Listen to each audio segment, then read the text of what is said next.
Welcome to the Life Legacy podcast. This is our first episode, and we're so fortunate to have such an amazing guest that has sincerely inspired the world and has gone above and beyond in life in making a difference and been able to overcome almost any obstacle that people go through in this life. And first off, he this last year became a world champion wrestler, and he's an international public speaker, spoke in front of crowds of up to 10,000 people. And then in his real estate portfolio, he's flipped over 200 properties in the last 6 years and growing a rental portfolio of almost 100 multifamily rentals and multiple storage unit complexes. This year, he's writing a book. He's got a documentary coming out, and he does nonstop speaking gigs. But biggest of all, he's a father of 3 kids, and he's a family man. Welcome, Ben Kjar, to the podcast. Thanks, brother. You're the man. I appreciate you. Thanks for having me here. I love what you do. I love the name of this podcast. It's awesome. You work with great people. Tommy's a good human. You're a good dude. You and I met about a year ago, a little more than that. Yes, sir. And you're just like super intentional. Huh. And we just talked before this off camera about the purpose and how we live with purpose and how we strive to live with a little bit more of a design in our life. My buddy Clint Pulver says that. He's like, how do we live with design more than just default, right? It's so easy to get up every day and we just do what's in front of us. And many people around the world live a 9-to-5 job, which is beautiful in a lot of ways, but it's the default or the design, depends on where you're at, right? But how often in our lives do we jump in and truly design our days and truly have our weekly meetings? My wife and I get together every Sunday and we have our weekly planning session. And we plan every day out, and then the night before we recheck. Hey, has anything changed? How can we struggle? How can we structure tomorrow to where we stay away from struggles? There you go. I just fit that in there.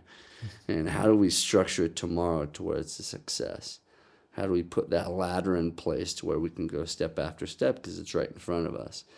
I mean, it changed my life when I realized, Ben, you structure your outcomes, right? Outcomes don't happen just by default. You structure what will come your way. You structure how magnetic you are. You structure what gets brought into your life. And that's a victor approach over a victim approach, right? And so I appreciate you. This is your first podcast. I'm honored to be here, by the way, and be the first one. We're honored to have you. Dude, you're structuring your legacy. Every single person that you have on, your kids, your wife, your loved ones that will come for generations to come will know you. And will know what you're pulling out and what you're laying a foundation for. So I appreciate you, man. Hey, thank you. That was very kind of you and unexpected. Right before this, we were talking about how Ben's word for the year is intentional. And going on with some of the things you were talking about, what I've found most beneficial is surrounding myself with people that are 10, 20 years ahead of me in whatever I'm going after. And so I started interviewing people in college, of people where I was like, I just want to be like you in 10, 20 years. I remember John Schmidt, the piano guys, one of the best father figures I've ever seen. And I was like, I need to learn how to be an amazing dad. And so I would just go up to people like him and just say like, hey, I love you for this reason. Is there any way we can sit down for like 10 minutes and dive into why you're so amazing? And I want to learn and I want to figure this out. And so I think one of the most beneficial things that people can do is really just be curious about people that are successful and they're driving for something that you care about and want in your life. And I think it's good for people to understand who Ben Kjar is from the start, and what kind of crafted your world. And so I think it's always important in the hero's journey to really lay down your circumstances growing Yeah, up. I love that. And so what were you born with, and what was that like? Yeah. Before I jump into that, you're going to have listeners from all over the world that are going to listen to this. What you just said, if you guys didn't hear that, was gold. You find people that you want to emulate, not be them, because we're going to get into my story. For a lot of my life, I wanted to be everybody else's version 2.0. Kill me now, right? You literally are killing yourself as who you are. You're pretending to be somebody else's shadow. Are you kidding me? How ugly is that in the creation of what God meant us to be, right? But I want to capture, I love putting things together in little bite-sized statements so people can take it away. We talked about my 3 A's, right? Yeah. How we arrive, how we attempt to do pretty gnarly stuff, and we do it with attitude. That's what we're doing today, right? What you just said is you said you're curious. I want to add 3 C's to that. I think this is brilliant. You're curious, you ask someone. You capture what they tell you, and then you're consistent about it. If people in life will be more curious and have someone that they chat with, right? And you can even add another C. You're curious, you chat with them, or you communicate with them, and then you capture that in your life, implement it, and then be consistent. If you can do that with someone who's ahead of you and implement that in your life, those 4 C's, you're curious, you communicate with them, you capture what they tell you. Because so many times in life, we'll grab these people and we'll have this adrenaline shot in just the communication. But we'll rarely ever, this has happened so many times in my life, implement actually what they say. And that is actually a dig to that person. Because they're like, why am I dropping bombs of gold when these people are never using it? Yeah. It's a hit. And then that's where you get the saying, you're casting pearls before swine. What does that mean? It means that you're throwing out just diamonds and rubies, and people are just like, it's not worth anything. And then people eventually feel like, am I wasting my breath? Hopefully they don't, and there's a little bit more abundant mentality. But if the world can do that, right? Be curious. Communicate with that curiosity in that individual. Capture what they do. Put it in your life, and then remain consistent with that thing. If when we do that, those individuals will want to pour into us again and again. They're like, oh my gosh, that person actually implemented that. I love that. Hey, can I help you out more? Because you're actually doing that. And then eventually you become someone who they look up to, and then and then they see you as an equal. And that means you're skipping time. Right? You're not getting a cheat code because it takes work, but you're getting there a little bit faster because you're learning quicker. So Well, you're not taking the hard route necessarily. You're taking a route that someone's successful. They've already taken the hard route, and so you just have a little bit quicker system of how to get to that spot, because there's a left trail that you can really dive into. And something I want to hit on, if you guys don't know Ben, everyone that knows Ben loves Ben. And the first time we met, I met him in a crowd of hundreds of people, and I talked with a decent amount of people that day, but no one stood out to me like Ben did. And there's this pure love and that curiosity that you're talking about, where it's like, this man cares about me. And I just want you to dive in on how you feel is one of the best ways to start an interaction with people so that they can leave that imprint that you left on me, where where we have texted multiple times, but I'm Yeah. just like, holy cow, I'm grateful for this guy, and I want to become better friends with him just from little minuscule moments we've had together. So what do you think it takes to get past that surface level start of a friendship and conversations? Yeah, dude, that's so good. That's gold, right? And everyone wants that, right? Yeah. I think that's one thing we lack in life is in the world today is communication and connection.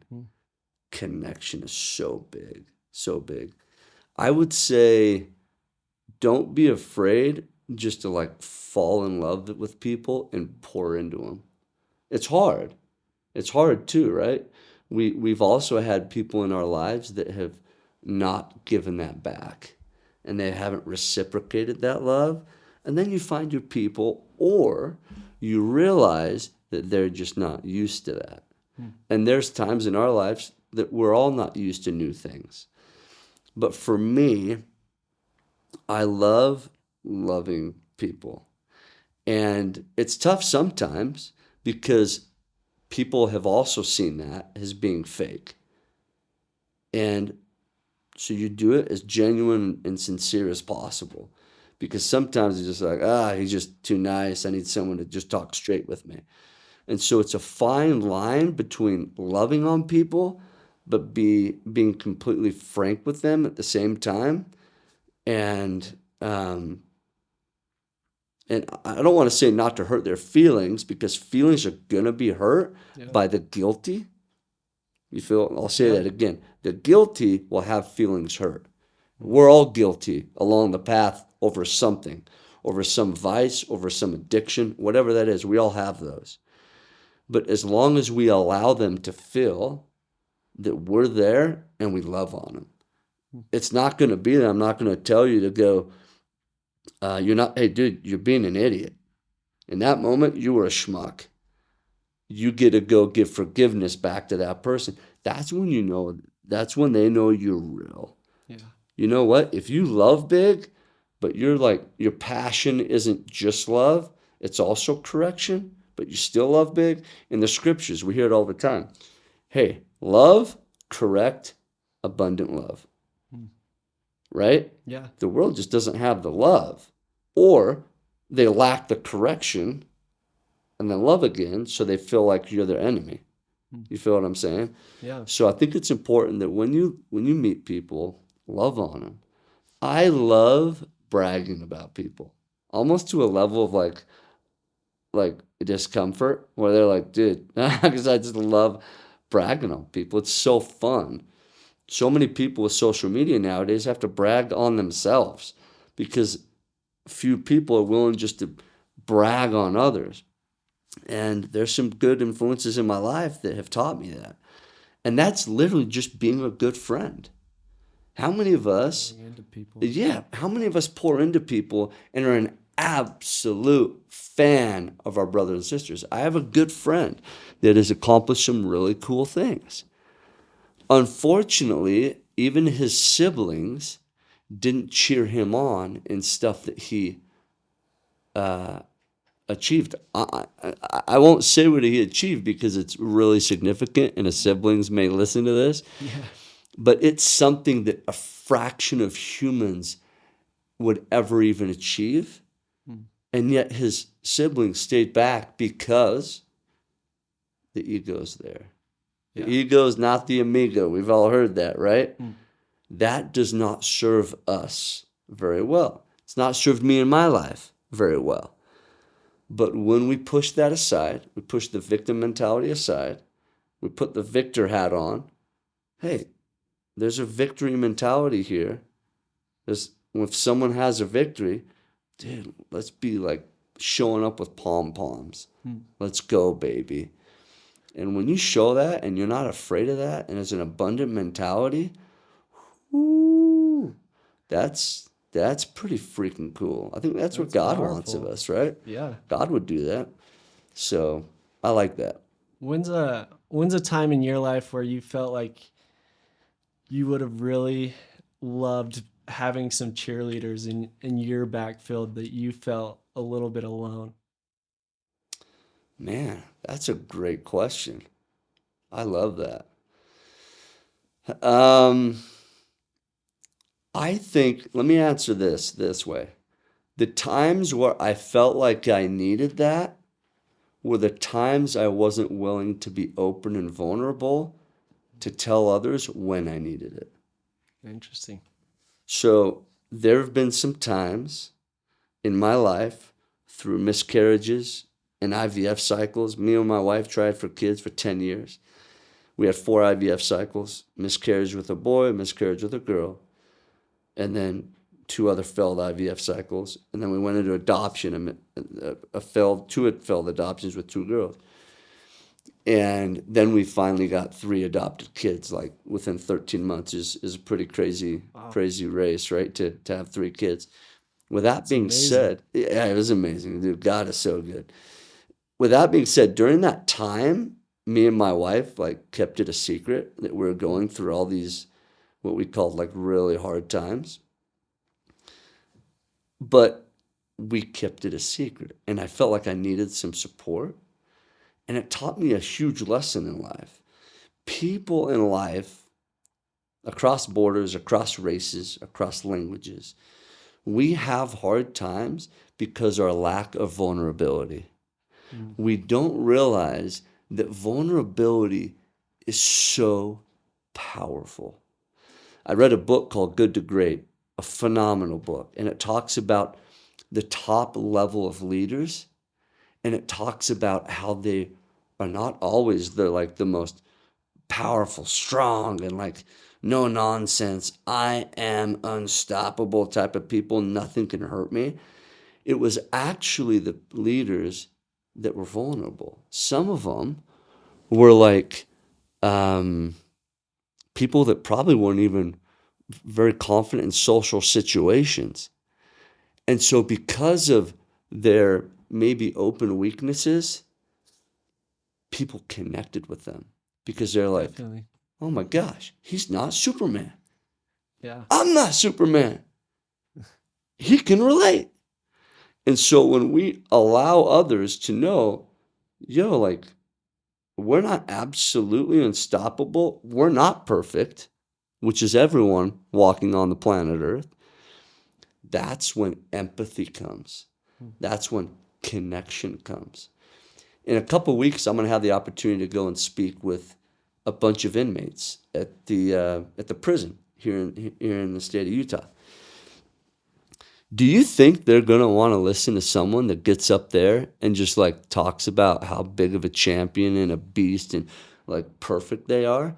And they're sitting there in a jumper that says their inmate name on them or whatever. No. They want to know that they have someone there that connects with them. So how do you connect with them? Number 1, be vulnerable. And be willing to be vulnerable when they're vulnerable. Dude, so many times in my life, I've had someone sit across with me and be like, Ben, dude, can I tell you something? I feel like I can just talk with you. I'm like, sure, yeah, I'll talk with you. And then inside, my ego's like, dude, they want to talk with me. Yeah. Like, I must be somebody, right? And you automatically feel like I'm their counselor, right? And then they pour their life into you and their most sucky, dire of times into you.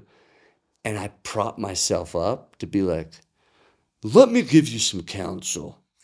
Let me tell you where you suck in life and what you should do better. You know what I'm saying? Yeah. Instead, what has really served me and allowed me to connect in those moments has been when that person has given their most vulnerable moments to me on a platter.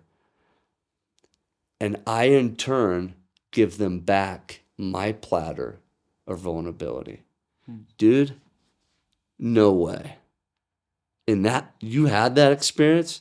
Oh, bro, let me tell you about my experience. And not to one-up them, but say, I see you, bro. I feel you. I get you. And also understand, as we all know, whoever's married out there with wives, it's not always about getting told what to do. It's about just listening and saying, dude, I see you. Yeah. And then understanding that, they may not even want to be told what to do. They just want to talk it out. And I've learned that so well through my wife. I'm still learning that sometimes they just want to be heard. So I would say vulnerability, be vulnerable, and be strong enough to be vulnerable. It's the natural thing to do, but I think we block that. Definitely. Because of our ego or whatever it is.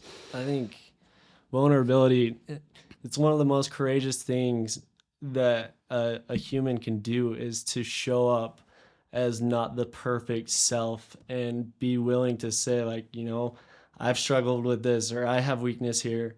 And it just levels the playing field where people see you as a human.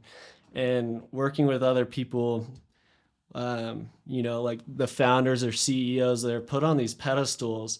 But when the founders and CEOs take themselves off the pedestals, that's when there's real culture and real love and empathy and sympathy for, like, okay, like there's certain areas in my job where it's like, I know that I need to improve in this. And when they hear me say things like that, like they are okay to be able to show that they have weaknesses too.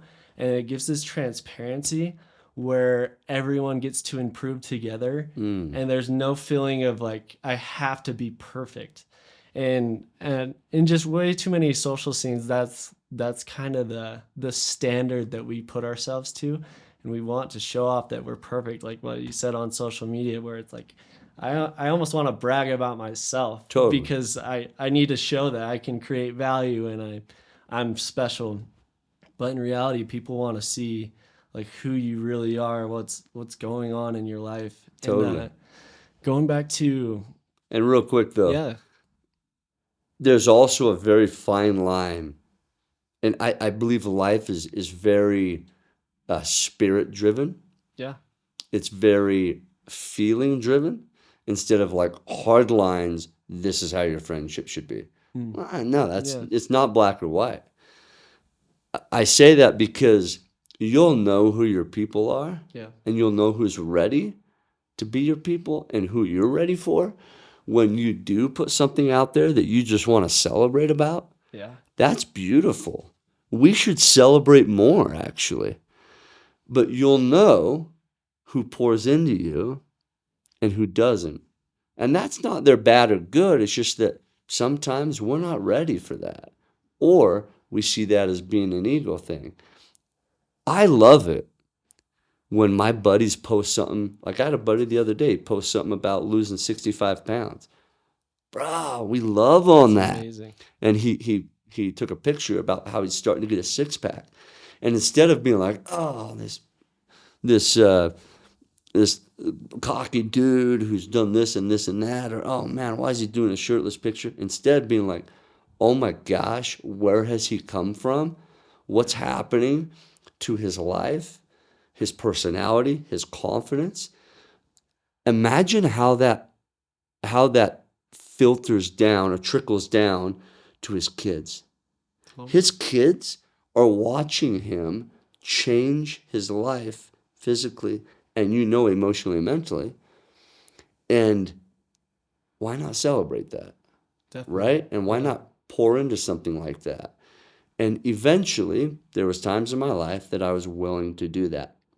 And that came more quickly and more comfortably when I was confident in myself. Yeah. Right?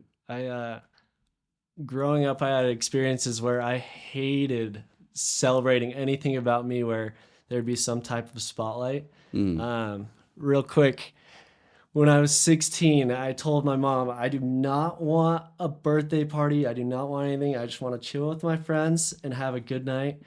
And that day I get home and I get like a surprise and there's like 30 friends. And I'm like, okay, like this is happening, whatever. And I asked my mom, I was like, hey, who did you invite? And she's like, I told your friend and this other friend to just invite everyone. And I was like, oh, you don't know what you just did. And 30 minutes later, there's 120 people at our house. And I just was like, this is the absolute worst thing ever. And the last thing that I want. Right. And I actually went out back and I pick up the phone, 911, and I'm like, hey, my neighbors, they're having a crazy party. Like, you have to come shut it down. And so the cops come and they shut down my own birthday party. And I just realized that throughout life, that was something I absolutely hated. But now there's certain people I love celebrating with. And I think I've just, through living more life, there's so much challenge and so much negative things that we have to go through that if we have an opportunity to celebrate, like we need to be all in. And if your friend has something to celebrate, we need to be all in because there's a lot of hardship in life. And so if you can make beautiful moments intentionally and celebrate little things, it's just so much more fun. Totally. And so I've been grateful that I've had that perspective change from going to like shutting down my own parties to now it's like I love celebrating anything. Still, it's more about other people, but you know, when you achieve something you've been working hard for, it's nice to tell a couple of your friends. And Bro, that was such a gangster move. I love that. That's like Yes. something to brag about. I Like you didn't- better tell that story all the time. Like you got me laughing. That's hilarious. Yeah. You're like, Mom, I just shut down your party. That was my party. yeah, I love that. I felt bad for her, and so I didn't tell her for like a couple years that it was me that called the cops. But Oh man. it came around. I totally feel what you're talking about when you call 911 on your own birthday because of the attention, right? And it's tension that sometimes we just don't know what to deal with. For me, it was unwanted attention because of how I looked. Crouzons syndrome is a craniofacial anomaly. I would look different. I had tons of reconstructive facial surgeries that cut my head open. They'd pull my face, my mid part of my face, wire my mouth, trach in my neck. I mean, all this stuff. 14-hour surgeries. So I would get attention that wasn't wanted. Like, And at like what age are you going through these surgeries and like yeah, what part of your life is this all happening? yeah, age 1, age 5, and then it would be during the growth stages. So when the rest of my head was growing, they would need to catch up the part of my face that didn't grow at normal speed, right? So 1, 5, I was supposed to have one in junior high, but I pushed it off because I wanted to wrestle. I wanted to live a normal life, and I had a major underbite and all these things, but I would get this unwanted attention. And so I like so wanted to hide and fit in. That was like my word, right? My goal was just fit in, be normal. And oh, is that so dangerous? That like makes me want to vomit. It's just like my pet peeve, normal and fit in. When you have an opportunity to stand out, why not do that? Well, I learned that in these moments of the birthday party, of being honored, of being a champion, and all of a sudden you have some attention or whatever that is, what do you do with that attention? I had a mentor tell me, and this totally changed the way I deal with those situations, is when that attention comes to you, treat it like a hot potato. And I'm like, what do you mean by that? He's like, everybody needs warmth. It's easy to say on a legacy podcast, Living a Legacy, that everything is for everybody else. No, dude, just like we're in the plane that's going Mayday, Mayday down, grab the mask and put it on yourself. Otherwise, you're not surviving for everybody else. That is such an important rule to follow in life. So yes, we can do stuff for other people, but we also need to eat. We also need to breathe. The most incredible people are pouring into themselves. LeBron James, for an example, he spends $1.5 million a year on himself in recovery. Why? So he can perform and his team can win.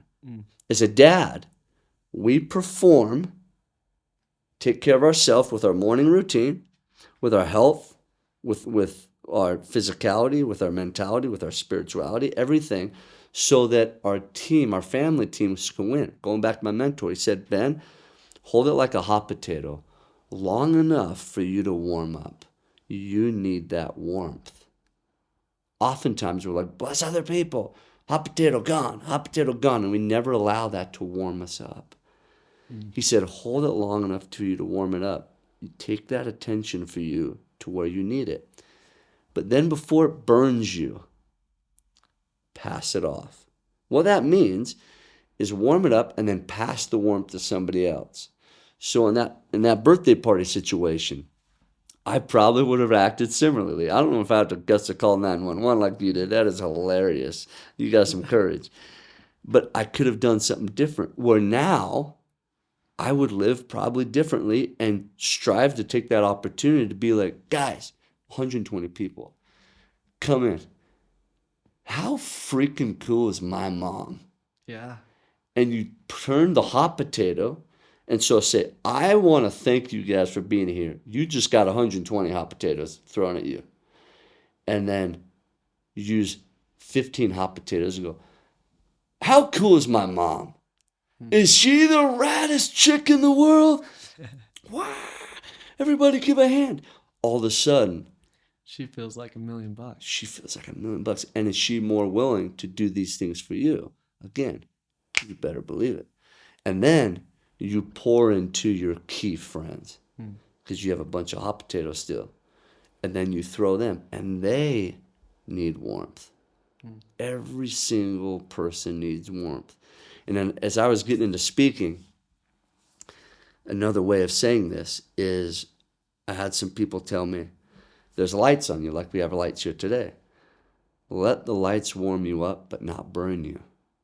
Use that warmth to pour into the people who are or who are sitting in the seats. The speakers that truly connect, that I've learned and that I've seen, are the speakers who, when you are sitting there in that seat, you're like, oh my gosh, he's speaking or she's speaking to me. What just happened? Because they're taking that attention, they're taking the warm mic, they're taking the stage, and they're pouring into the person into the seat. Oh man, that started changing my life. And then the attention I would get was an opportunity to recover. Life can be tough, recover from life, be poured into, and then push it to somebody else, right? And man, that really started shaping how I would look at that attention. Yeah. Ben, when he speaks, he has this energy that gets created within himself, and everyone in the room can just feel it, and it brings a new spirit into the room where everyone is ready to go. And I'm just curious, with the hot potato analogy, how have you felt that in your speaking, and what's like a story that really resonated with you or hit deep, where you were able to make that connection with some of the crowd, and how did that all go? Oh man, there were some people recently. So I was really blessed to speak at one of the biggest stages in the world called ClickFunnels. My good friend Russell Brunson has just put himself out there, and he is now seen. He started at Potato Guns, right? Yeah. And he started putting himself out there, and now he's seen as literally one of the best in the entire world for internet marketing. And he just attracts a family-like audience where everyone just pours into. It's rad to be a part of. It's like a Super Bowl of a stage. And when I went up there, it's often can be tough that when you have 5, 7, 10,000 people that you're speaking to singularly connect, because it's so expansive, right? And to eye in to everybody, right?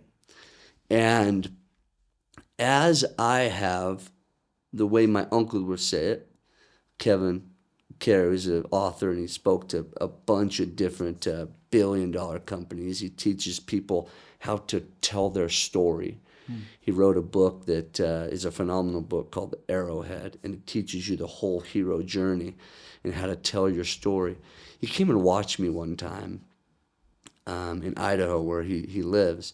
He said, Ben, one thing that's good about how you do this, and this is a huge compliment, he said, you're able to be the hero, so have the victories, but quickly thereafter, be self-deprecating. That's the word he said. Self-deprecation, like if you think about that, it's like, doesn't sound too cool, right? But it means that you're real. You also don't talk about the highs and highs and highs and the butterflies and the stars and the sprinkles of your life. You talk about the vulnerable times, like I told you.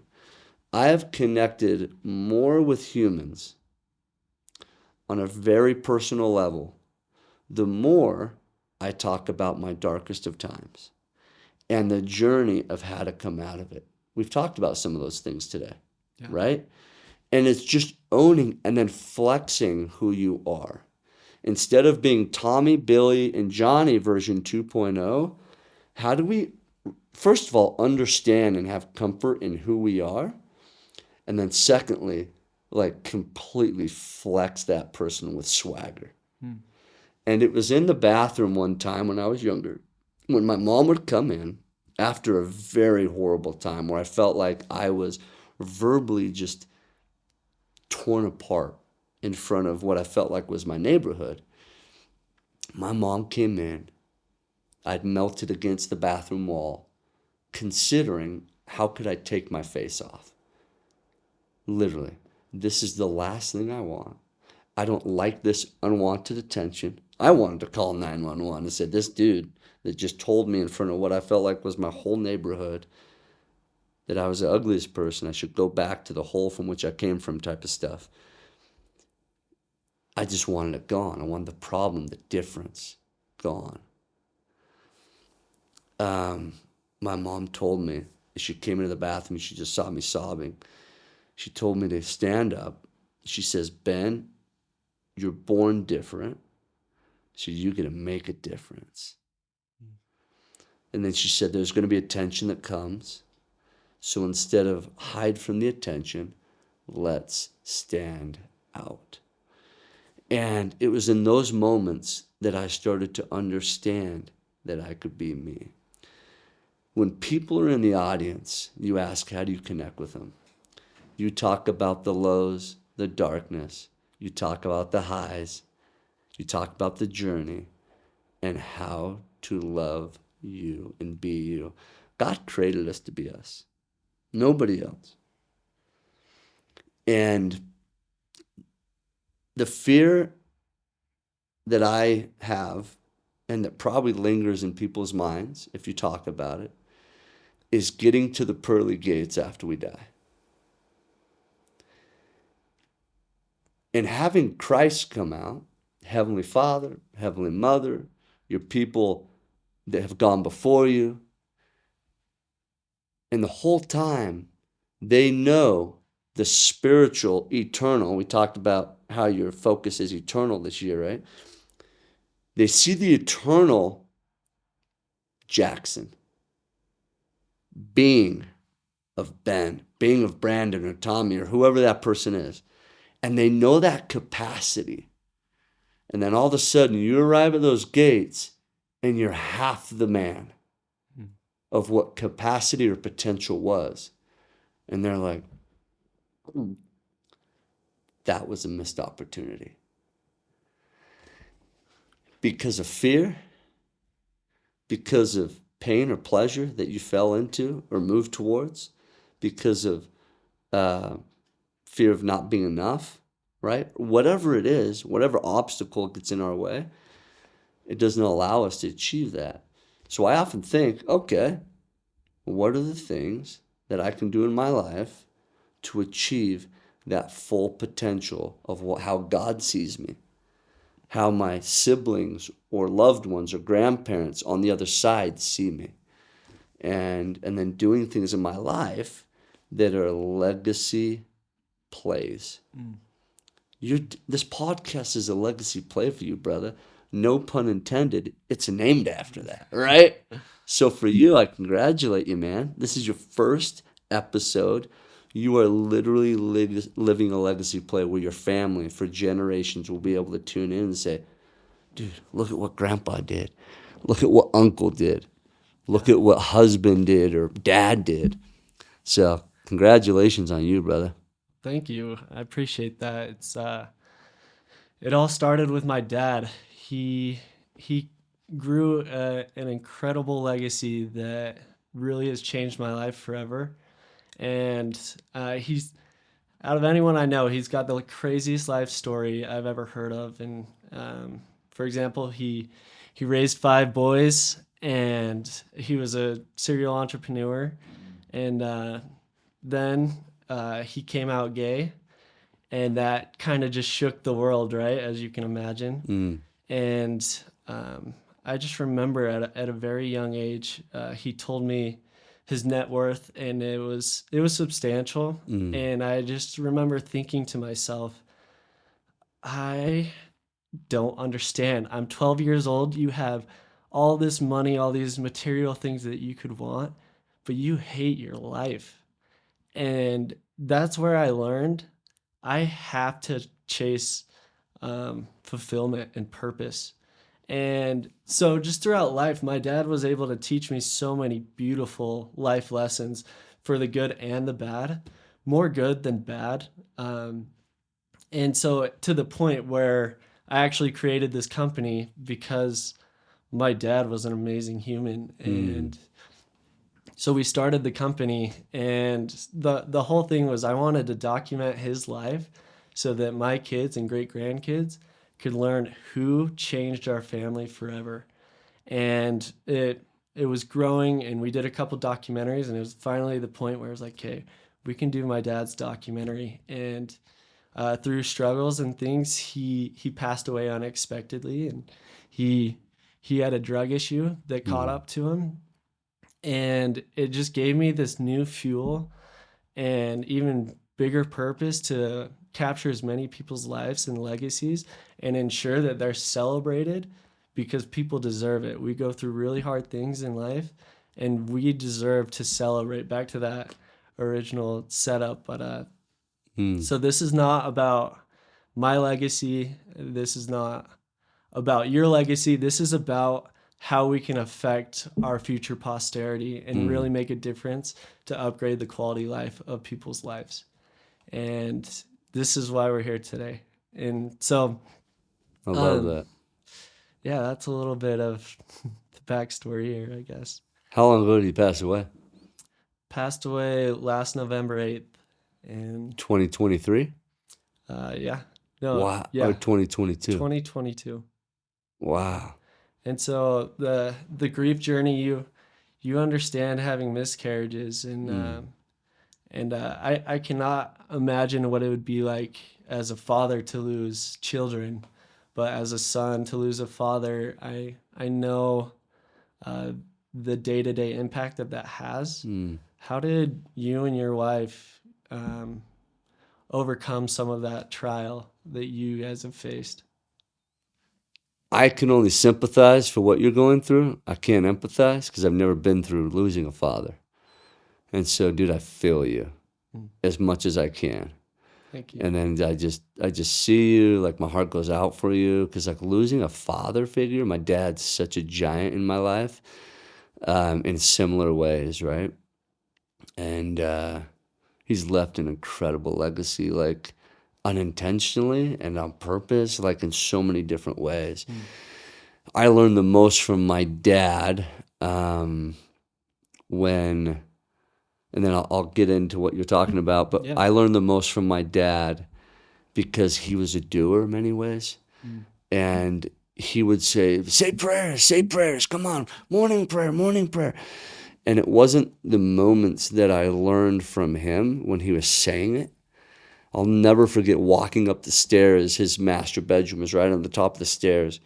There's a double door, and it was like off hour of prayer. Let's say that hours of prayer of meal times, right? Yeah. 3 times a day, maybe. This was an off hour. He wasn't getting ready to sit down for a meal or something that he would normally pray for.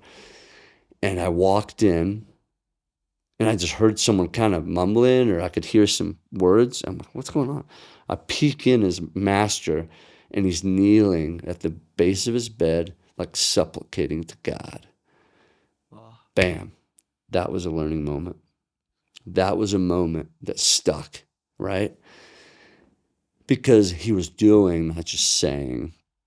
Now, you ask in my life, so that's how he's been just a massive impact. But you ask in my life, how have we been through and gotten over these moments? For a long time, I had a bunch of dead ends, man. I had a bunch of dead ends. Miscarriage, like failed IVF, hundreds of thousands of dollars into debt that wouldn't come back. But dude, money comes and goes. Heartache, that sits sometimes for a long time, and that hits deep sometimes. Failed adoptions. And so we changed our outlook and our perspective on how we looked at these trials. And my wife and I are like, okay, talking about celebration, this is how we changed it. We're like, this sucks. Another dead end. And instead of pouring into like that funeral of dead end, dress in black, show up to the funeral, bury the dead end, walk off like depressed. That's happening way too much. I was attending way too many like trial funerals, right? yeah. I'm like, this has got to change. I'm feeling like a victim. So instead of a dead end, babe, let's celebrate new beginnings. So when these dead ends would happen in our life, we're like, this is just a new beginning. And so we would celebrate it, not by attending a funeral of that dead end. We would celebrate it by doing something that we absolutely love. So we would celebrate what would be coming, which is the new beginning. And for us, it was travel. Dude, we've traveled. We've been married 15 years. We just had our anniversary. Hey, congrats. Well, thanks, brother. I appreciate it. So for the majority of that, we didn't have kids. So travel was super easy for us. So we would go on a trip. It could be a weekend trip. It could be a staycation. It could be, dude, we're gone for 3 weeks over in Europe or whatever. So wherever people are at in life, right, wherever you're watching this, if you feel like you're coming to these dead ends, let's do a difference in viewpoint here. Let's do a paradigm shift and just rename that to new beginning and then choose a celebration. I mean, we do it with birthdays. We do it with New Year's. We're not like putting the past year to bed with a funeral.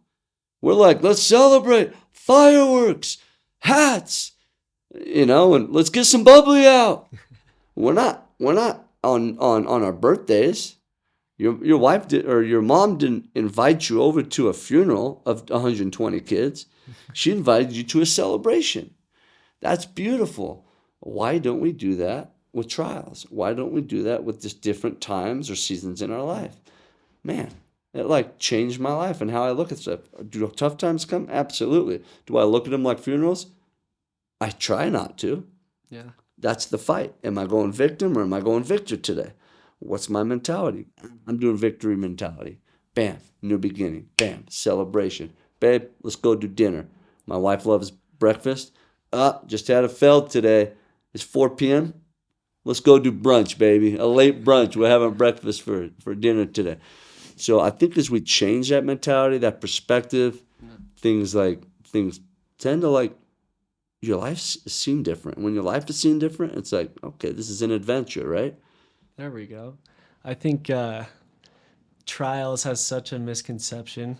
Like for a lot of people, the ultimate goal is to become like our Father in heaven and God, whatever that looks like to you. And you think we're just going to become God with a simple life. And so when you get hit with something that you're like, I don't know if I can bear this right now, what an accomplishment. What a moment to celebrate, knowing that God will not give you a trial that you cannot overcome. And the power of choosing to ask yourself, instead of why me, like, what can I learn from this? Like, how am I becoming more like God Mm. in this? And so when I think of trials, I always imagine that God is like a marble sculptor, and we Yeah. all start as this big block.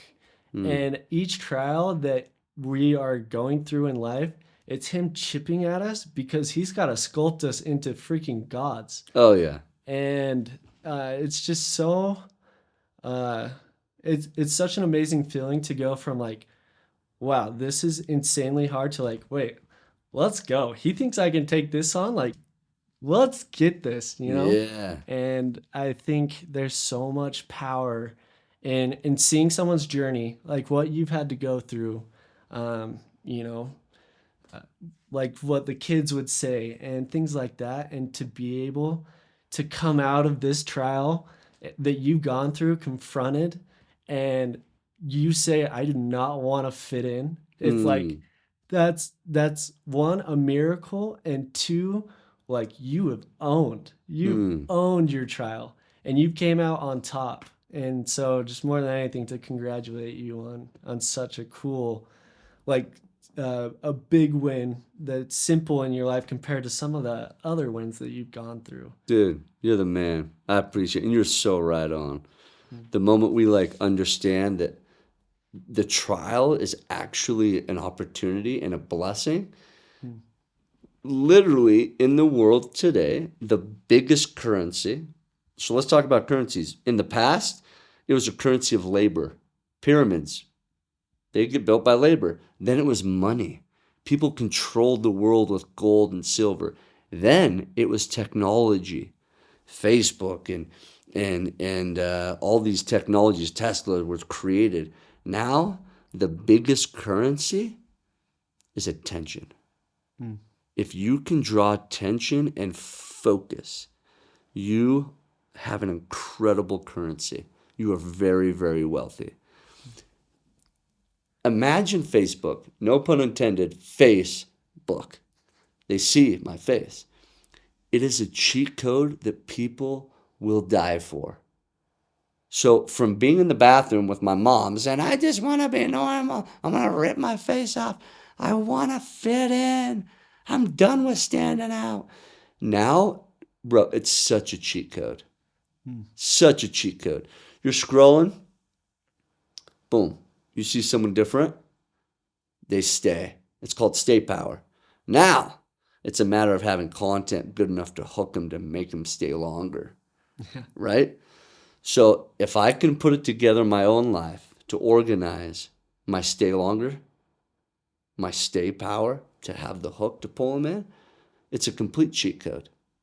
It's a complete cheat code. And so it's become a trial, worst thing ever to happen to me.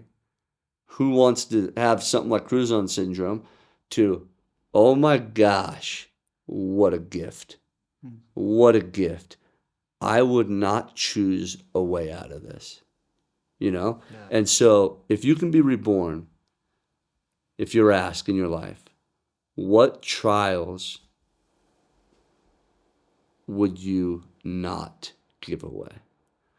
And I would not be I wouldn't be on this podcast, guaranteed.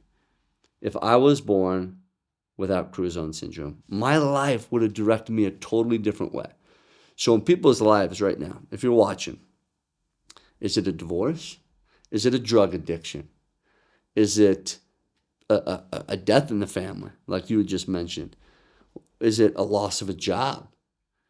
What is the trials in your life that can be seen as gifts, right? And this podcast, you had mentioned it, came about because of your father. This is your first podcast. You're like, I feel this calling, and this death could potentially have been the shotgun or the trigger for you to actually do this. So, man, I'm grateful for your father too. He deserves praise. because 100%. because what I'm here having the opportunity to tell my story for was triggered because he was such an incredible father figure to you. And now you're here in a chair giving me the opportunity to like break some like verbal bread with you, you know? It's so amazing. Of course, this is a trial to like lose a father, Sure. but the reality, there's so many people that don't get 25 years with a father. Mm, And so once again, like perspective, I got like such an amazing father that taught me lessons that I don't know that I would have learned and that wouldn't have let me be here today, you know? mm, And one of the biggest things my dad taught me is that reality, we have no limitations and we can choose to put limitations on ourselves or we can choose to go for it. And I think that's something that there's not a lot of people that are better than you at that choose to, like what we talked about while we were starting, was get up and get ready to bat because we mm, get one chance, and the difference is we don't just get three strikes and we're out. It's like mm. we get forever. And before the podcast, he was talking about, he's like, I'm 40 right now and I feel like a rookie. But to everyone listening, like we obviously realize this is not a rookie. This is someone that has been through it and has had some amazing successes. And so to someone that's hesitant to get up to bat, Sure. what would you say to him? So I would say there's levels to the game because I am a rookie in levels. I mean, we are rookies where we're at. There's always another level. And that also is a gift, knowing that there's never a ceiling. Your word for the year is eternal. That we have an eternal growth. That's what I love about my understanding of God and after this life. We don't just go to the next life and stop. We keep progressing, keep learning, keep moving. How would life be if you it's not that way? It's also a double-edged sword because when you understand there's levels, there's oftentimes a lack of fulfillment. Hmm. I've been on phone calls and known billionaires that get to the position of getting that check that's huge, but they don't find fulfillment. They lose the fulfillment in the journey. And when they sell their company or whatever that is that gives them the $1 billion or however much it is, and they become a billionaire, the fulfillment's lost. So or it's never like long term. It's like an injection of like happiness, all right, but it's not like the internal joy. So what I would say is this: understand and find a way and discover. You talked about curious. Be curious in how to find fulfillment now. Because it doesn't change with $100,000 check, $5 million check, $1 billion check. There's more opportunities, for sure. But we're not talking about opportunities. We're talking about fulfillment. There's a guy worth 300 something million that I heard about the other day. I forget his name. But he's talking on this podcast about how he's worth all this money. And he went out and he bought like a Ferrari or something. And at the end of the year, he's like, dude, I've driven it like 200 miles. And the podcast host says, well, where do you find fulfillment then? He said, in the things that usually don't cost money, like hanging out and playing poker with my buddies, playing golf with them, shooting the breeze by poolside. Literally, that's where I find my fulfillment. So I would answer that by saying this: don't get lost in the goal giving you all the fulfillment. The fulfillment is who you become in the journey to achieve that goal and realizing, oh my gosh, this is rad, right? Who I became in this. But also realizing there's never a level of capacity. Like there's never a maximum level. The world deserves to know that we can be fulfilled right now. My wife and I told you we travel a bunch. I have sat on dirt floors in the middle of nowhere in Africa with women that ran the village. She didn't have shoes on. The soles of her feet were this thick because they were her shoes. And they were giving me of probably their week's worth of food. And they were fulfilled. They were giving. They were pouring into me, who probably had way more possessions than them. And yet I'm sitting here way less fulfilled than them. There's such importance right now for people to find fulfillment in their daily life. And if you're not being fulfilled, it's probably because we're not living for somebody else. We're just living for ourselves. Though important, we can't be in that mode all the time. We get to live for someone else. We get to choose to pour into other people. If we're sad, if we're depressed, it's probably because we're not serving. It's probably because we're not reaching out, right?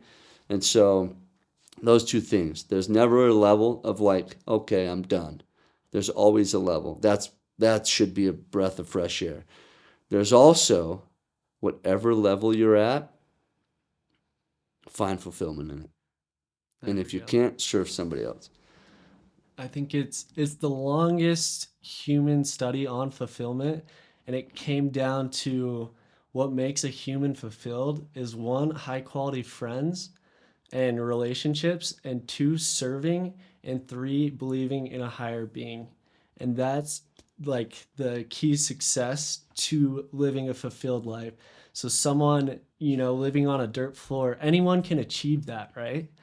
And so it is, of course, the power of growth is so huge and such an important step. But the power of choosing to be fulfilled right now typically involves more serving and just pouring into your friends and your loved ones and making sure your family's okay. And these are ways that are very simple to make your life so much more purposeful and more meaningful. And so I think hitting on that is huge. And it's something that's very there's a lot of misconception on success and fulfillment. And so what you just hit on, I love so much. And like going with this a little bit, for example, your hoodie, it's the fight against mediocrity. Yeah. How do you think that causes more fulfillment or more purpose to your life? You mentioned one thing just barely, like friends, quality friends. And I got this hoodie from a friend. And that's cool. It says something, right? Yeah. It says that, like I choose to stand around and intentionally be around these people. It's important that when you're around those people that you also add value. I think Definitely. not anybody, but if you really strive, you can get in circles. What's your stay power? When you add value. So bringing that up, like there's a lot of people in their 20s that want to get on these higher tables where it's like they feel like they're sneaking onto the table. How can they provide value to people that are 10 years ahead of them in whatever they want? How do you feel like they can bring value to the table there? Such a good question, dude. Such a good question. Time. So many of these people who are, let's say, into the mix, 20 or 30 years ahead of them, the billionaires, and I don't want to say billionaires like that gives you success or fulfillment, right? Yeah. But the people who have found their calling don't have all the time in the world. And they realized all we have is time, and that's the value. And they're like, let's say they're 50 years old. I told you I'm 40, I feel like I'm a rookie. I'm like, how come I didn't learn this stuff 20 years ago? You're 26, right? Yeah. It's time and a willingness. Many people who are in their 20s haven't found their path yet. That is so beautiful. Gary Vee says this a lot of time. Gary Vaynerchuk, if you don't know who he is, he says, many people ask me, well, I don't know what I want to do. He's like, how beautiful is that? That means you can explore everything and not go like just way deep in just this one thing. People who are getting around tables, realize what you may have that those people don't have. Time is one thing. Willingness and ability to be open. Once you have a family and you're 5 kids in and you have a house to pay, maybe 2 houses or whatever, and 5 cars or whatever that is, you've set roots a little bit. Yeah. And so for you to jump out of a 9-to-5 job means something. There's a huge opportunity cost there. Let's say you're in your 20s, you're not married or you're barely married, you have 0 kids, you can lose it all. And by what you learn, to gain it back really quick and more. So I love people that come in and that are just willing to show up, have time, have flexibility, and are just like ready to rock. The 3 things, like I told you, the 3 A's. They arrive because they don't have tons of other people pulling them their way, like other ways. They don't have a ton of other speaking engagements because they haven't proven themselves yet, right? They're not on podcasts, or they're not deep writing their book, or they're not doing all these big deals. They're still proving themselves. Time, they can arrive. They're willing to attempt some stuff. They don't have millions and millions of dollars or family that they have to like provide for. So they can attempt some pretty cool stuff without having there be a massive, massive risk. And they can do it with attitude. Sometimes they don't know any better. And that like dumb, like the dumb, non-intelligent, like naive approach, oh, that is so dangerous. The right way, it can be the wrong way too, but the right way, because you've never failed at these things, so you just show up anyway. Yeah. You're going against the pitcher who's a rocket, right? Randy Johnson, big lefty, and you're like, who's this tall and wiry dude? That's funny. He should get a haircut. And so you pick up the bat anyway. And you don't know he's going to throw a 115-mile-an-hour fastball coming from the left arm. And so you're just like, this looks fun. And you pick up the Nerf bat, right? And so those things are beautiful. Again, understanding that and flexing that. And so when you're around those tables, those guys are like, dude, what can I use you for? Like, what can you serve me for? You'd be like, sir, how much time do you have in your day? 24 hours. Great, I do too. How can you use my 24 hours to serve you? How can I bring back? Well, all right, I'm in real estate, for an example, and there's a ton of properties that I need to get that are off market. I don't want to compete with everyone once it's on the market. Perfect. I have a wrist. I know how to knock a door. Awesome. Willingness. Attitude. I'm willing to show up. Right? I'm willing to attempt some stuff. And then just being willing to be uncomfortable. Being willing to put it out there and learn. And knowing that, dude, if I fail, guess what? I'm learning as I go. So when you're around the table, realize what you have. And be intelligent enough to look into that before you show up. What I would also do, dude, I was super impressed. You're a perfect example of this. You probably knew more about me than I did in the last little bit. You had like dissected and researched into me. You knew my 3 A's. You knew what I've been doing. I'm like, man, I'm impressed. Like I'm getting to know you still, right? But you like know all about me. That's so cool. When you arrive to a table and you know everything about who you're surrounded by, people love to be loved. They love fans. They love having people. My dad always told me, you will leave a conversation gaining connection if you talk about somebody else the majority of the time. That's why people are going to love you in these podcasts, because you just let me talk about me the whole time. And you just ask questions. And so I'm going to leave being like, oh my gosh, he cares about me. He loves me. He thinks I'm important enough to leave a legacy. And he wants to invite me on his podcast. So you're going to make people feel so good. And so in those ways, you can add value, no matter what age you are. I love that. That's so good. There was a couple things that you hit on that I think are super important. Uh, One, the attempts. I think there's some type of metric that I like with attempting, and how you know you're progressing is if you're failing 30% of the time at all times, Mm, which sounds horrible. Like to fail almost half the time, like that's tough. But the reality of life, that these failures are the stepping stones to whatever your success is going to be. And so I think that's really important and crucial that people understand that failure is like one of the most beautiful mm, learning experiences that we can go through. You're going to learn a lot more when you fail in front of people you love versus when you succeed in front of people you love.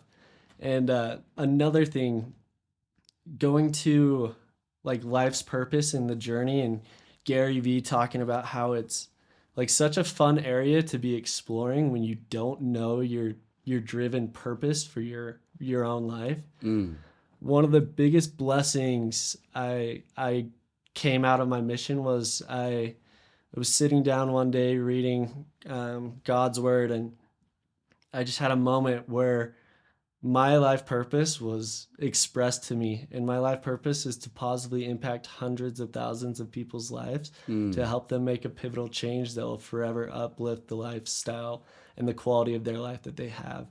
And as soon as I realized my life mm. purpose, oh, all these like little side doors and opportunities, it was so much easier to say no to a lot of different opportunities and to focus on possibly even a harder route than I would have taken, because I know my why.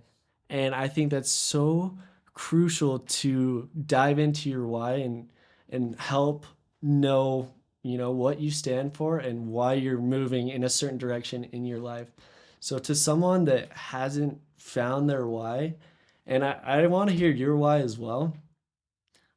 So if you'll tell your why and how people can dive into their own why better, what would you have to say to them? Yeah. By the way, dude, that's powerful. I love how clear your purpose was and how you stated it with like such confidence. And that one day where you like the light came on, the epiphany happened, that spirit just like eternally just sat with you and just like, dang, dude, that's powerful. That's a moment. They say there's two like births, right? Or meanings when you're born, and then the birth of when you really realize what you're meant for. Those are two super important dates, right? Definitely. Um, my why simply is just freedom. Mm, I think we're born in this life to not be enslaved, to not definitely. be jailed from our own limitations, from other people or from us, right? A lot of us, um, we stop ourselves mentally ever before we get in the batter's box, like you had mentioned. We never even pick up the bat because we're so busy looking at the pitcher, who's not perfect either, right? And that pitcher can throw four balls pretty dang quick and pretty dang easy and get you on base, but we never even are willing to swing. And sometimes we don't have to swing, like I'm saying, but we're arriving, just like being in the batter's box. Sometimes you just have to show up and put the bat in your hands. And the four pitches are right outside the strike zone. And you could even sit there and take two strikes and not even swing and still be on base. Yeah, that's Like awesome. there's so many things in life that we give way too much credit that life's going to be, or the obstacles, or the enemy, or the journey is going to be perfect. Screw that. They are not. And there's enough openings, there's enough balls thrown to us, there's enough errors that we can be a part of this game. We just got to pick up the bat and show up. So that's the biggest thing. For me, my why's freedom. Number one, because I believe that I was called to get out of the rat race, to have freedom, to do stuff like this. Mm, Jesus was not enslaved by the circumstances or or direction and schedule of other people. Now, what does that mean? Because if you look at the man Jesus, what did he have to do that? He had to let go of what would hold him down. Dude, it literally was a house, because that would hold him down to a location. It would hold him down to potential bad debt. It would hold him down to, I don't know, paying your mortgage every month. He wasn't held down by like a bunch of different cars because he had to look nice for all the neighbors. He had freedom to travel wherever he needed to, eat whatever he had to eat, because his sole purpose was pouring into other people. But what stops us from doing that? Dude, I'm speaking for myself too. Yeah. Trust me, we're all going through this. Me, definitely included. Wait, but I want the nice place up on the hill. Okay, I'm willing to go into debt for that. So now I'm enslaved to work, which takes away all my mentality, which takes away all my energy. And now it takes away stuff from pouring into me. There was something that happened just recently where I have 3 kids. My middle child is a beautiful girl. I just love her. And my kids had left to go to wrestling practice with my wife. And I had a moment with my daughter, but I didn't take the. What was the moment? Well, the moment was an hour that I could have had with her. And I chose, it was my choice, to take a phone call where I could have taken it after she was asleep. I had 1 hour to be completely alone, to pour into my daughter, to have a moment, to have a time, to have a life experience, to play in what she called her birthday table. And she said, Ben, Daddy, come here. And I said, yeah, okay. I come around the corner, and she had put all these things in like this kitchen pan, and she lifted the rug up off of it that she pulled off from the ground, and she said, it's my birthday. And to see, she was jumping up and down excited, and I had that probably 2-minute moment with her, but I didn't take the 60 minutes. And so there's times in my life that I fill my free time or my freedom up with what I think necessities are. And I chose wrong. I absolutely chose wrong. So I think people, when you choose your why, figure out what you get to put out of your way in order to achieve that.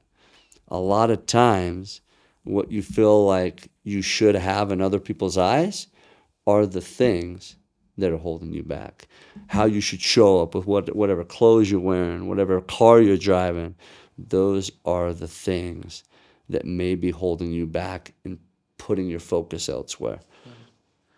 As you grew up and everything, what were your enemies? What were the things that were getting in your way to become who you are now that you wish you could have sped up a little bit and ignored a little bit more? That's a great question. As a child, what were my enemies? What were the things that held me back? Yeah. And if looking back, how could I get away from that? I'll never forget, it wasn't long ago that I was on a retreat with a bunch of guys. I'm in a group called We Are the They, and there's just a lot of cool people in there from all different areas of the world. And we came together, and we had this breath session. And in this moment of focusing and diving deep in this breath session, we had a talking to your younger self moment. And I saw my elementary childhood self in the hallways of my elementary.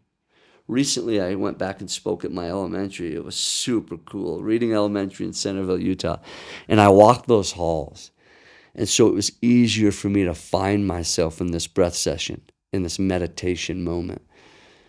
And as I saw myself as a young boy, unsure, shy, wanting to fit in and wear the Jordans and wanting to wear the Nikes, or back then it was like Girbaud and Guess and all these like different funky brands. I remember grabbing myself by the shoulders and looking in his eyes. And my younger self looked up at me and was like starting to kind of realize who I was. And me just getting a little bit emotional. And I just said, Ben, I love you so much. And I just poured into him. You are such a stud. If you only knew the life that you're about to have, you would show up different today. You would show up with confidence. You would show up with kindness, because I think kindness is true confidence. You would show up with like love and concern more for other people instead of you. Instead of how do I look, how do I smell, is my hair perfect today? It would be more about, Bobby doesn't look good today. I wonder if his dad passed away. I wonder if he's going through a divorce. Did he get dinner last night? How come Susie is showing up with bruises on her arms? Right? These type of things. And then just taking the moment to sit next to them and just be. And what I had as enemies as a young age was thinking, and this has not just been a young age, thinking that I was the center of everybody's life sometimes. And thinking that they thought about my face way more than they really did. Maybe at the beginning, but after that, they're just like, Ben's Ben. He gets get in the line, right? And go to lunch. That's it. It is what it is. And they didn't choose me. Or the reason why they didn't choose me at recess wasn't because I had Crouzons syndrome. It was my ability to shoot the basketball. You feel what I'm saying? Yeah. Whether you're 5 foot or 2 foot, it's like the results of how you show up. And so if I were to go back, I would say, yo, your enemies that you think are pretty gnarly aren't that gnarly. And realize that people truly care about how you pour into them more than anything. Way more than to being a phenomenal basketball player. Way more than to be a phenomenal like spelling bee champion, right? And they just want to pour into you. I remember losing the spelling bee and just falling apart as I walked down to my mom, and I lost off the word aisle. Right? I thought it was like ISLE, but it was AISLE, different aisle, right? And I tell you what, I went home. I went back in the audience with all my buddies sitting there, feeling like I was the biggest failure because I put myself out there. Whereas my buddies were like more excited about getting back to my house because my mom said there was ice cream there. You feel what I'm saying? We think we're the center of everybody's existence, where a lot of times people have their own issues and problems and desires. If we can focus on being a part of their existence a little bit more and pouring into them, man, we'd realize that that's where life starts, right? And that's where relationship starts. That's where empathy starts. And that's where connection begins. And that's, again, we've talked about it numerous times. Yeah. That's where legacies are played. There's two versions of Jaxon when I show up to places. And there's one that is way better than the other. And the one, when I show up somewhere and I'm like, you know what? I want the girls to notice me, or things like that. And it's like, you're just so in yourself, like just worried about yourself, little things like that. And then versus the Jaxon that goes in like, hey, how is Susie doing? Like, I haven't talked to this person in a while. I want to know how you're doing. And the difference in how I come across, and as well my inner confidence, is like beyond. The level is completely different because there's no care about what I'm looking like or anything about me. And so when we keep towards that outward perspective, that's when we show up the best version of ourselves that we'll ever show up. And so I love that instantly you went from inward to outward, and that's what you would tell your younger self and what to focus on. And with your younger self, you went from not being chosen like on the basketball team or and sometimes waiting around to be picked, and there's probably times when you were one of the last people picked. Yeah. And going from there to what you accomplished in wrestling this year, can you just dive into that a little bit? Yeah, because that's the hero's journey, right? And how do you get to that point? It went from me, like, first of all, like never wrestling, because my sport that I ended up choosing, I played all sports growing up, by the way. I love it. Like growing up, my parents would be like, "What's your favorite sport?" And if I was in football season, it was football. It was the taste of the mouthpiece, rubber in my mouth, and like the grass getting stuck in my helmet, and like that smell, right? To baseball, grabbing the big league chew, right? The gum you could chew forever, but would lose like savor after 2 minutes, right? But it was those sports I just loved. I chose something that served me too, though. I chose eventually, you know what? When I'm going into high school, if I want to be the best, I need to be gnarly focused. Now, I'm going to jump a little bit back and forth. To answer a little bit why I did that, I learned later on why it served me.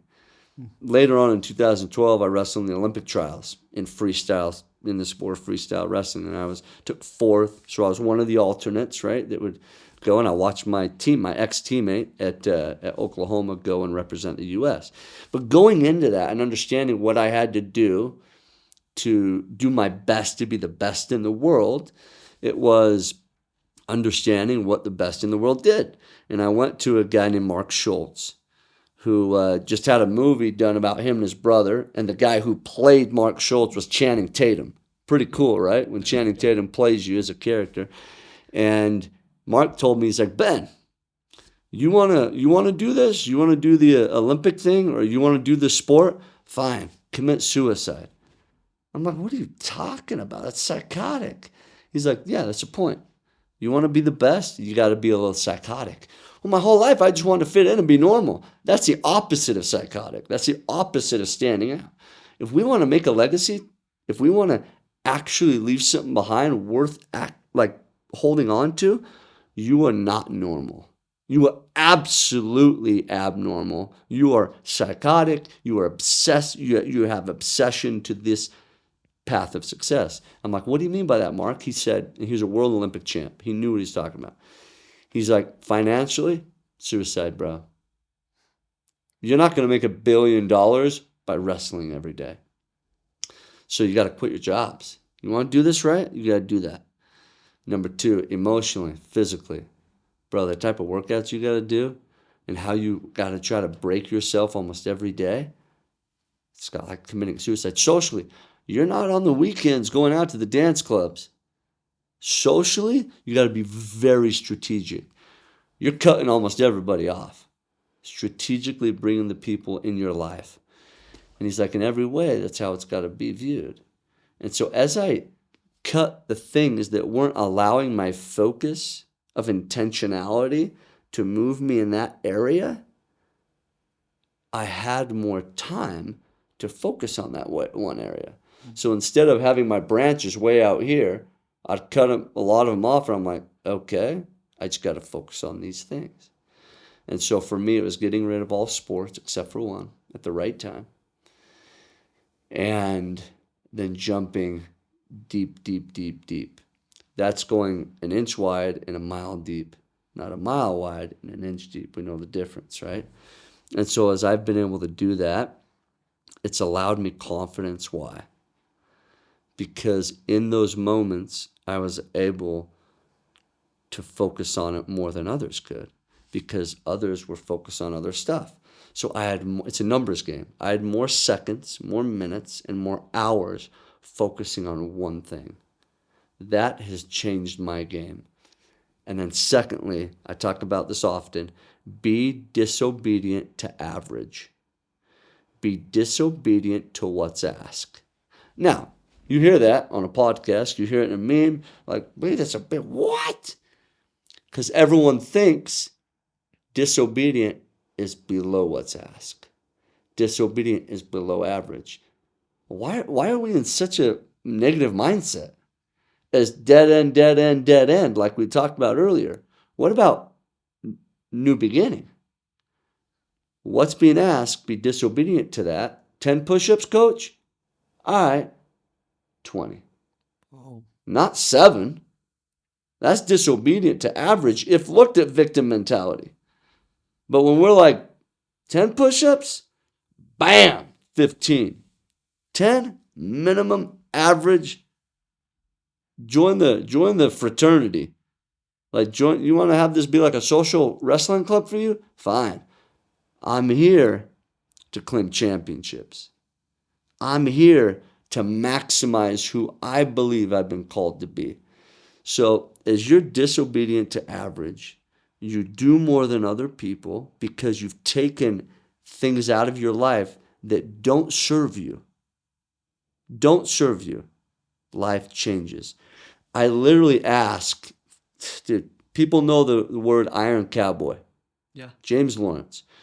I put out on a post, social media. Now, if you don't know who James Lawrence is, he is probably one of the most incredible athletes of our time, ever.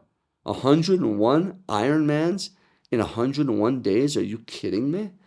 It's unreal. I ran my first and my last marathon with him on his 100th day, right? It was phenomenal. He was like fainting, coming back alive, like almost as he finished a race.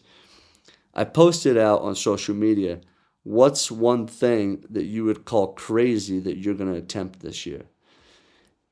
And he commented back, choosing to not do things in my life that don't serve me.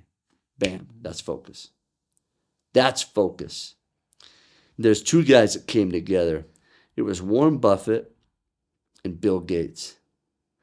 And it was interesting because the interviewer said, hey, what's one word that sets you apart? And they simultaneously answered focus. When we can focus on something that allows us to gain confidence and success, we achieve. My parents, this is a parent hack, my parents at a young age told me to do everything to find out what would allow me confidence. So at the beginning, we got to cast a pretty big net. Gary Vee talks about that. Find something that you can, from clogging to family band to orchestra to singing to every sport and spelling bee and everything in between. My parents were like, okay, I know Ben is going to need confidence because of what he was born with. Let's give him everything under the sun, and then let's, okay, and then little by little, we'll just pull what doesn't serve him. And for me, it was wrestling. Wrestling literally changed my life, and it gave me that confidence that allowed me to be what I am today. Yeah. And for this year, becoming a world champion wrestler, what did that mean to you? Oh, man, it meant a lot, but it was the reasoning behind it that meant more. I was sitting in Florida about 1.5 years ago at my buddy Russell Brunson's event. Ed Milet gets up, and he says, there's a form of child neglect. In my mind, that's child abuse, right? That we don't talk about. And I'm like, zing, I'm the one in the chair listening to him. And he said, parents not living their dreams. I'd just gone through my first wrestling season, coaching my kids, my 3 kids. And I was yelling from the corner, from the stands, hands on sometimes. But I'm like, why don't I show them? I still got it. Let's go. So with training, I went to nationals. I won nationals in freestyle and Greco, the Olympic styles. I qualified myself for the World Championships in Greece. And we did the thing that nobody should ever do, and that's bring your 3, 4, and 4-year-old kids with you. When you're training and losing weight and competing, and put them in your same room, and their sleep schedules are way off because you're 9 hours difference, and they just took the biggest flight they've ever been on, 16 hours. And then me and my wife get sick at the same time. We have to go to the hospital while we're in Greece, and the whole time I'm losing weight. It was psychotic. This is psychotic. It is. And the one thing that kept me in line was my little boy, my little girl, and my little boy in the stands. And way before I ever even stepped on the mat, they're yelling with their prepubescent high voice, "World champion! World champion of the world!" And they would see United States of America, Ben Kjar, go up to the mat and wrestle Sweden, wrestle France, wrestle all these other countries, right? Italy and Azerbaijan and all these countries, and have my kids live in that moment.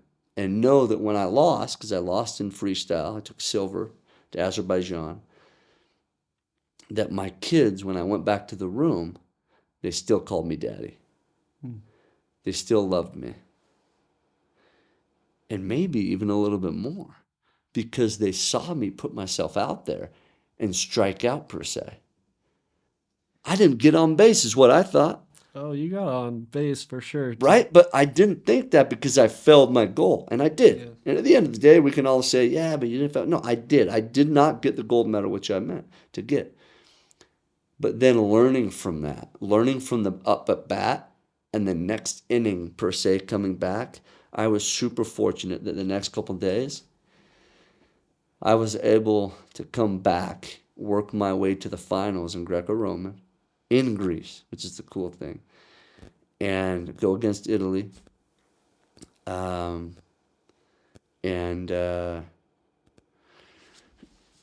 beat him and become a world champ. And seeing my kids see their dad not achieve his dream, come back and say, "Oh yeah, that's a good learning experience. Now watch me." Oh. And then going back, and they ran around the mat with the American flag. They had the gold. One had gold, one had silver medal on. We all got up on the podium, and they watched their daddy up on the top of the podium when the national anthem played for the United States of America. And that was the whole reasoning behind it. It wasn't, if it was just for me, I don't think I would have done it, frankly. Mm-hmm. But living and showing my kids, just watch.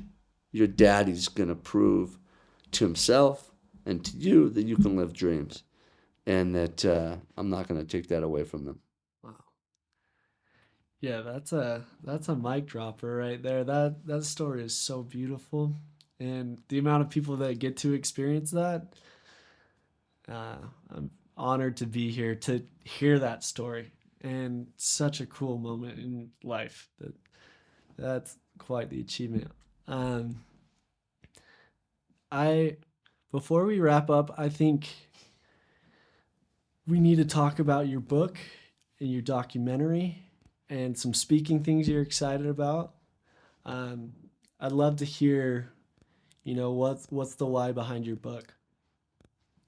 The why behind my book is I want people to know that you don't have to have Crouzons syndrome. You don't have to have gnarly cauliflower ears from wrestling to be able to connect with what my book is going to be about. And it's going to be about standing out when you don't feel like you want to. It's going to be about choosing to be a victor or a victim in life. It's going to be for those people who are out on those doorsteps every summer that are knocking and they keep getting told no. And knowing that the most important decision that you make is the next decision after a failure. That's how your legacy is played. Literally, the most important decision that you make after you feel like you failed is what is going to echo in eternity. It's served me and not served me when I've chosen victor or victim. And in my book, it's going to give example after example after example of that.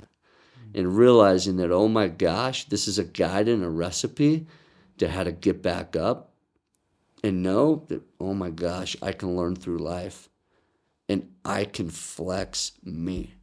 The next day when they show up to work and they're awesomely confident in who they are, they show up different. Morale's different. They arrive different. And man, they start attempting pretty gnarly things, right?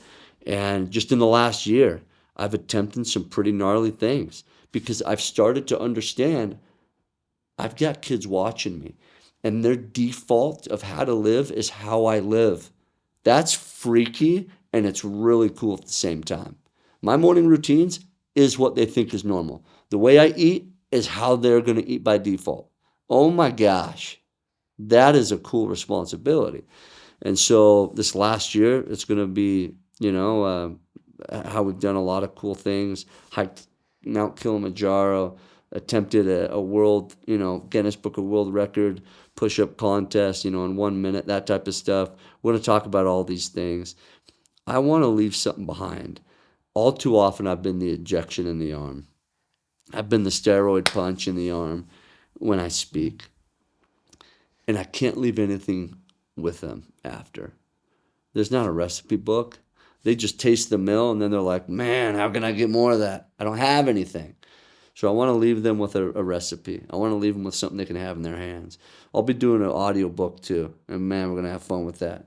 And then documentary. I want to give people that have a different learning opportunity, different learning. They learn different. Let me say that. I want to give people that learn different by visual an opportunity to see it. I want to bring visual things that we've done and what we're doing on the screen. And so we're going to do that as well. And I just feel a calling. I've done real estate at high levels, and it doesn't fulfill me like it. I can paint another wall, or I can go pour into someone. That's what I'm called to do.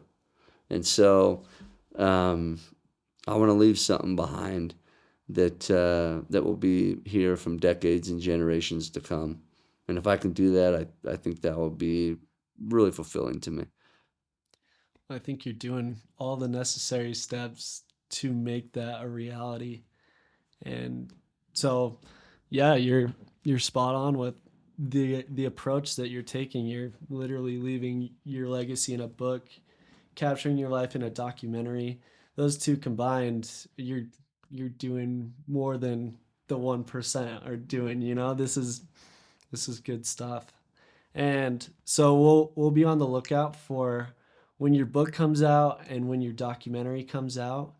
And if you guys get the opportunity to listen to Ben speak, take full advantage of it and bring notes, and not only get that steroid syringe in there, but really take it home, because this guy's, as you've heard, he's a different human being. And where can everyone find you online? Yeah, if they just go to my website, all my social medias are there. It's Ben Kjar, BENKJAR.com. That's it. BenKjar.com.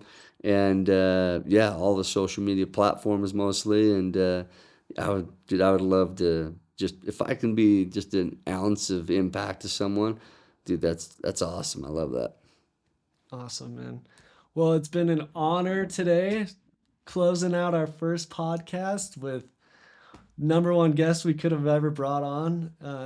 More than anything, it's an honor, and the legacy is real with Ben Kjar. Congratulations, man.